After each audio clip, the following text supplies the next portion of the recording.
قرآن مجید سورہ بقرہ اللہ تبارک و تعالی نے ارشاد فرمایا یا ایھا الذین آمنوا کتب علیکم الصیام، اے ایمان والو تم پر روزے فرض کیے گئے، کما کتب علی الذین من قبلکم، اسی طرح جس طرح تم سے پہلے لوگوں پر فرض کیے گئے تھے، لعلکم تتقون، تاکہ تم پرہیزگار ہو جاؤ، متقی ہو جاؤ، اللہ سے ڈرنے والے بن جاؤ، گناہوں سے بچنے والے بن جاؤ، اپنی زندگی کو رب رسول کے احکامات کی روشنی میں گزارنے والے بن جاؤ۔ روزہ ایک پریکٹس ہے، ایک مجاہدہ ہے، ایک جد و جہد ہے۔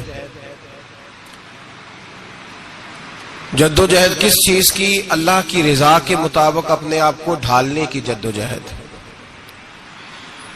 صوم کا لغوی معنی ہوتا ہے رک جانا، حلال رزق سامنے پڑا ہے، حلال مشروب سامنے پڑا ہے، حلال رشتہ بیوی کا موجود ہے، لیکن ان سب چیزوں سے حالت روزہ میں رکنا، اللہ کی رضا کے لیے رکنا، اس کا نام روزہ ہے۔ صوم کا معنی رکنے کے ہیں، پرہیز کرنے کے ہیں، بچنے کے ہیں۔ ہر چیز موجود ہے لیکن اللہ کا حکم نہیں ہے تو لہٰذا کھا نہیں سکتے۔ تو رب فرماتے جب جائز چیزیں تو میری مرضی کے بغیر میرے حکم کے نہیں کھا سکتا، تو نے رکنا ہے تو حرام کیسے کھا لیتا ہے؟ اب جائز چیز کے لیے تجھے حکم ہے، میں کہوں تو کھائے گا، میں کہوں تو نہیں کھائے گا۔ میں نے حکم دے دیا جائز ہے، روٹی ہے، کھانا ہے، گوشت ہے، تیری فریج میں پڑا سارا کچھ، تو با اختیار ہے، منہ میں دانت بھی ہیں، ہضم کرنے کو ہاضمہ بھی ہے، بھوک کی شدت بھی ہے، پر میری اجازت کے بغیر تو کھا سکتا۔ روزہ رکھ لیا، اب تجھے حکم نہیں کہ تو کھائے۔ جب جائز چیز میری مرضی کے بغیر نہیں کھا سکتا تو ناجائز کیسے کھائے گا؟ میرے نبی پاک علیہ الصلوۃ والسلام نے اپنے خوبصورت الفاظ کے اندر اس مفہوم کو بیان فرمایا۔ محبوب پاک صلی اللہ علیہ وسلم فرماتے جس نے جھوٹ نہیں چھوڑا، غیبت نہیں چھوڑی، برائی نہیں چھوڑی، اللہ کو اس کے بھوکے پیاسے رہنے کی کوئی ضرورت نہیں۔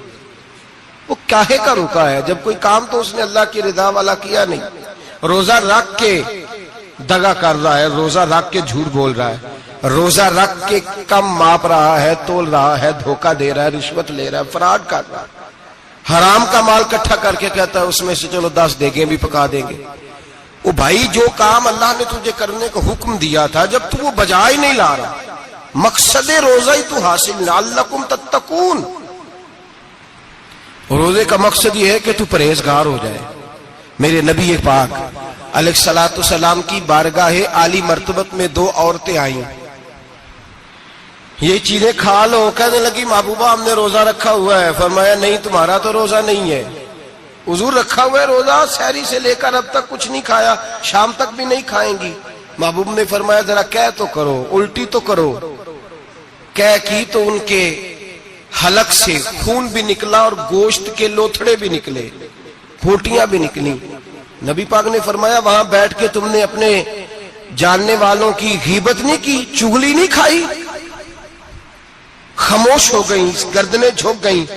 نبی پاک نے فرمایا تم نے قرآن نہیں پڑھا کہ جو اپنے بھائی کی غیبت کرتا ہے وہ مردہ بھائی کا گوشت کھاتا ہے؟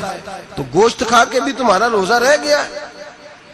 کس طرح کا روزہ ہے کہ صاحب روزہ رکھ کے نہ رکھنے والوں پہ تنقید کر رہے ہیں؟